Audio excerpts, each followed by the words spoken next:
Assalamualaikum warahmatullahi wabarakatuh. Selamat sore semuanya. Perkenalkan, saya Ananda Sofia. Nah, saya di sini jadi moderator dari tim 4 perwakilan ya. Nah, kami dari tim 4 akan mempresentasikan tentang Brain Eater, yaitu uh, amoeba, jenis amoeba yang memakan otak. Bisa langsung saja ke pemateri yang pertama, yaitu Mas Vicky Hermawan. Bisa langsung uh, Oke, on ya mic Mbak ya. Nanda. Ya, Uh, sa- saya screen dulu ya. oke. Ya, siap. Sebelumnya mohon maaf untuk rekan-rekan sekalian, saya tidak menyalakan kamera ya, karena saya sedang ada acara seminar juga, jadi eh, nanti takut mengganggu audiensnya yang lain ya. Mohon maaf sebelumnya.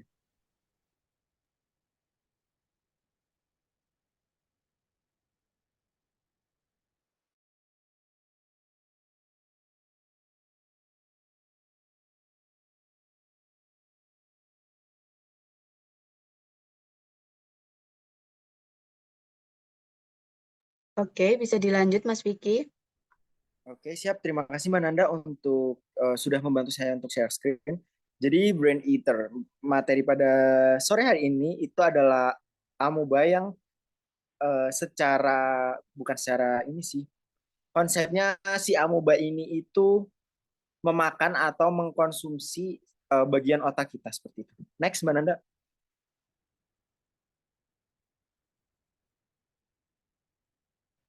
Tentang Naegleria fowleri. Jadi ini salah satu si amoeba itu ya, salah satu jenisnya gitu. Next Mbak Nanda. Naegleria fowleri adalah amoeba yang tidak hanya mengembangkan rasa yang mematikan bagi otak manusia, tetapi juga cocok untuk pertahanan dan bintang kita dalam berita utama yang drastis. Next. Jadi si amoeba ini itu seperti apa ya? Guardian angel gitu. Gimana ya? Ada posisi baik dan juga buruknya juga. Apa yang terjadi jika monster ini masuk ke tubuh kita? Next, Mbak Nanda.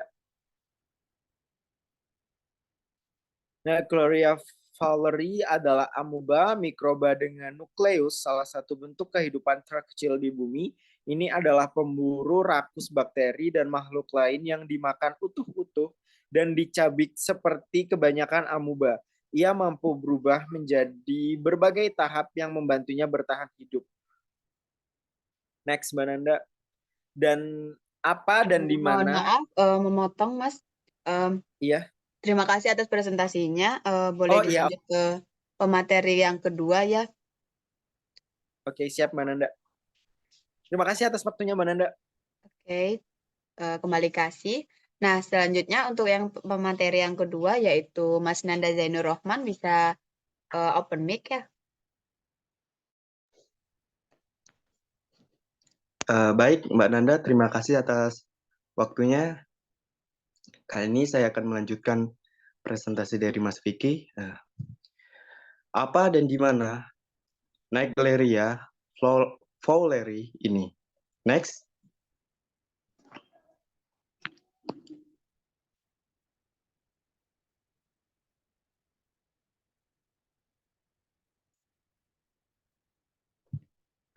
Naegleria fowleri berada dalam tahap trophozoid, di mana ini terlihat seperti gumpalan licin dengan lengan kecil dan berburu, membelah dan tumbuh subur. Rumah alaminya adalah ada di air tawar, kolam, sungai, danau, dan mata air panas. Tapi sayangnya, itu juga terasa bahagia di pipa, kolam renang, air mancur, atau SPA jika tidak dirawat dengan baik. Semakin hangat airnya, semakin ia tumbuh subur dan berkembang biak. Next.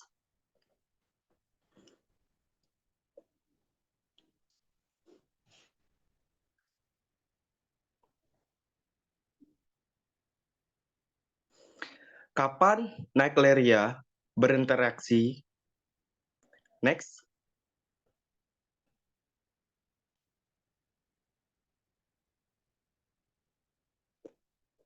Jadi, di musim panas, ketika manusia berusaha untuk menenangkan diri dan bersenang-senang, kemungkinan terbesar kedua spesies akan berinteraksi. Karena hal ini sulit untuk dihindari. Jutaan orang secara teratur melakukan kontak dengan amuba, terutama di iklim yang lebih hangat. Dan banyak orang bahkan tampaknya memiliki antibodi terhadapnya. Dan ini sebagian besar baik-baik saja. Anda bahkan dapat menelannya tanpa konsekuensi. Next.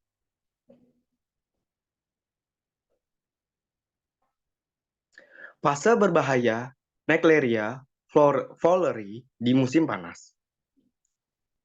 Next.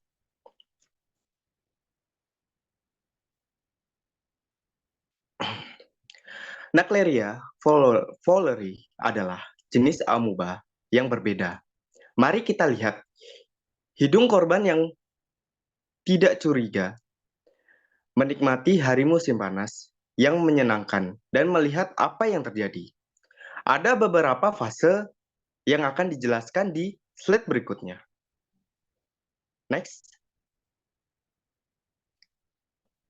Fase Mohon pertama. maaf, untuk pemateri Nanda Zainur Rohman saya potong ya presentasinya.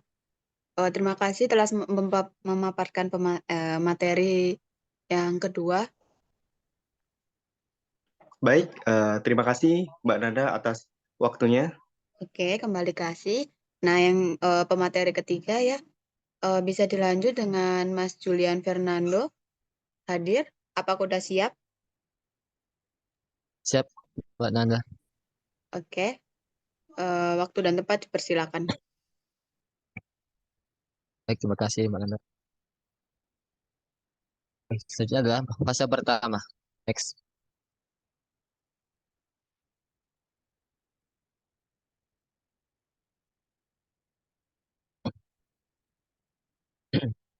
Di dalam rongga hidung. Pertama-tama, amuba tidak benar-benar ingin berada di dalam hidung Anda karena tidak benar-benar mencari masalah. Ia hanya ingin memakan beberapa bakteri. Sebaliknya itu disambut oleh pertahanan alami Anda. Sayangnya, bagi manusia, Naegleria fowleri sangat pandai terbang di bawah radar sistem kekebalan Anda. Misalnya, bagian dalam hidung Anda ditutupi oleh fossa, lendir yang diisi dengan bahan kimia yang membunuh atau menyetrum kemungkinan penyerbu atau memperingatkan sel-sel kekebalan. Tapi, Naegleria fowleri tidak terlalu terganggu oleh mereka, dan malah dengan tenang melihat pemandangan. Agak kesal dengan seluruh cobaan itu. Next.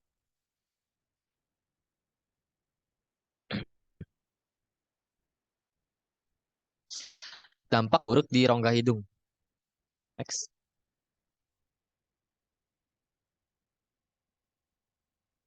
Jika Anda kurang beruntung, makhluk kecil itu tersandung sesuatu yang benar-benar memicu minatnya, sel saraf hidung Anda penuhi dengan jaringan besar. Sel saraf penciuman yang mengambil molekul dari luar dan mengirimkan informasinya ke bohlam penciuman Anda, yaitu pusat penciuman di otak Anda. Untuk melakukan tugasnya, sel-sel ini berbicara satu sama lain dengan melepaskan berbagai bahan kimia pembawa pesan dan mengenalinya melalui reseptor tertentu. Next. Salah satu bahan kimia penting adalah asetikolin melalui nasib buruk evolusi belaka. Naegleria fowleri kebetulan memiliki reseptor yang mengenali asetikolin dan tampaknya menarik mereka tak tertahankan, sedikit seperti ngengat yang tertarik oleh cahaya. Jadi, saat sel saraf penciuman Anda melakukan tugasnya dengan menggunakan banyak asetikolin untuk berbicara dengan otak, Naegleria fowleri memasuki jaringan Anda. Next. Fase kedua.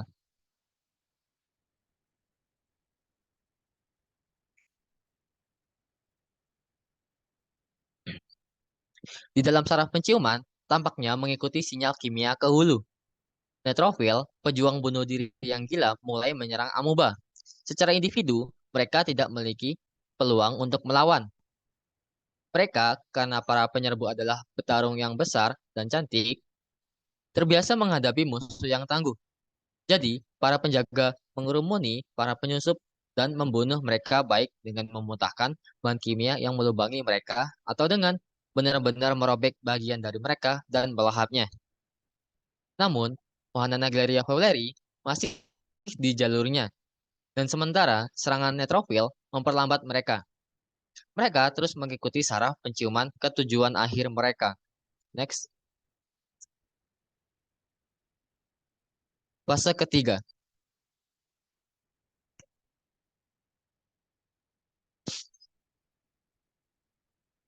Di dalam mata Anda, proses ini dapat memakan waktu antara 1 dan 9 hari. Dan Anda mungkin tidak akan melihat apapun selama waktu tersebut. Sampai amoeba mencapai bulbus olfactorius, pusat penciuman dan pintu masuk ke otak Anda. Sel-sel otak Anda tidak lebih dari korban tak berdaya dan mereka semua melepaskan asetilkolin yang luar biasa itu. Naegleria fowleri memulai pembantaian dan melepaskan serangan gencar dari berbagai molekul serangan. Beberapa di antaranya pada dasarnya adalah bom kecil yang melubangi sel-sel Anda lewat sentuhan sehingga potongan-potongan dapat dikonsumsi dengan penuh semangat. Tapi Naegleria fowleri sekarang berlipat ganda dan juga jadi sangat menakutkan. Next, keterlibatan amoeba di otak.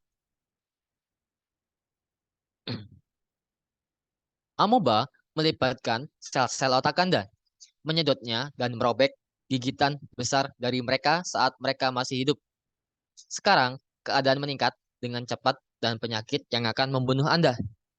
Masuk, diwaspadai oleh pembantaian. Jutaan sel kekebalan seperti neutrofil, eosinofil, dan mikroglia menyerang jaringan yang terinfeksi. Yang menjadi masalah, sistem kekebalan Anda berbahaya dan bukanlah pejuang yang berhati-hati. Mereka tidak membuang waktu dan menyerang amoeba menggunakan semua senjata yang tersedia, mulai dari bahan kimia hingga mencoba memakan hidup-hidup. Neutrofil meledak sendiri untuk mendirikan penghalang yang dibubuhi bahan kimia yang mematikan. Next, kekuatan Naegleria fowleri. Antibodi yang biasanya salah satu senjata super Anda bisa saja dihancurkan atau ditelan. Demam tinggi yang biasanya memperlambat musuh tidak menghasilkan apa-apa karena amoeba benar-benar tumbuh subur di cuaca panas. Sementara amoeba terus berkembang biak, melawan dan melahap sel-sel otak Anda. Reaksi berantai yang menghancurkan sedang terjadi. Next, reaksi sel kekebalan.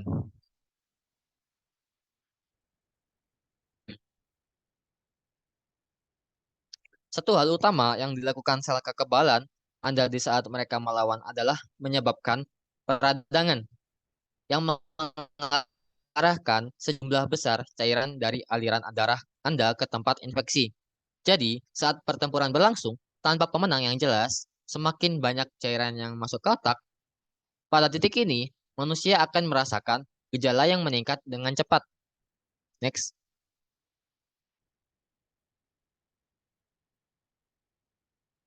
dampak negatif Naegleria fowleri.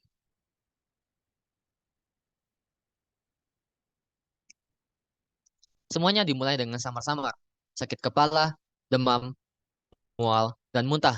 Saat sudah menyebar dengan cepat melalui otak, gejala terus muncul, mulai dari kebingungan, ketidakmampuan berkonsentrasi, hingga kelelahan, kejang, dan halusinasi.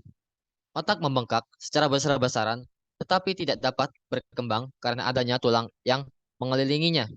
Jadi, itu mengompresi dan menonaktifkan batang otak yang mengontrol hal-hal ini seperti pernafasan. Biasanya, dalam seminggu, pasien meninggal. Hingga 97% pasien yang terinfeksi oleh amoeba mengalami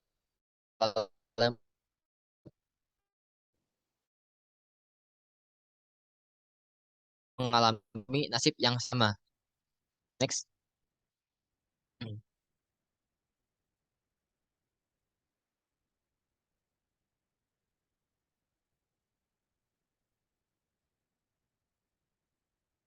Kasus Naegleria fowleri.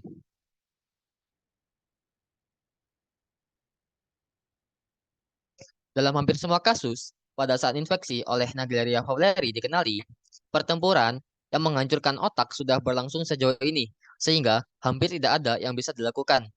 Bukan hanya kita tidak memiliki pengobatan yang efektif, saat ini ada juga banyak pertanyaan terbuka tentang bagaimana amoeba yang biasanya menikmati hidupnya di perairan terbuka, mampu mengatasi sistem kekebalan tubuh kita dengan sangat efektif. Naegleria fowleri akan terus menjadi makhluk yang samar dan mengerikan, berburu di genangan air dan danau, dan terkadang di kolam. Next. Sekian, terima kasih. Maaf apabila ada salah kata. Assalamualaikum warahmatullahi wabarakatuh. Waalaikumsalam warahmatullahi wabarakatuh. Terima kasih atas pemaparan materinya ya. Bagus. Mungkin ada pertanyaan dari rekan-rekan sekalian. Bisa ditanyakan langsung.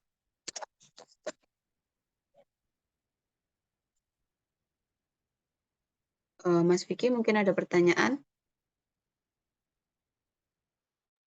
Sudah cukup jelas Mbak Nanda.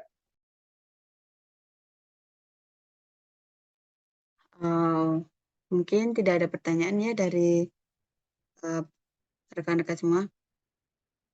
Boleh saya akhirin sampai di sini dari tim 4. Mohon maaf bila ada kesalahan kata atau sikap yang kurang mengenakan. Saya akhiri. Terima kasih. Wassalamualaikum warahmatullahi wabarakatuh. Waalaikumsalam warahmatullahi wabarakatuh. Waalaikumsalam warahmatullahi wabarakatuh.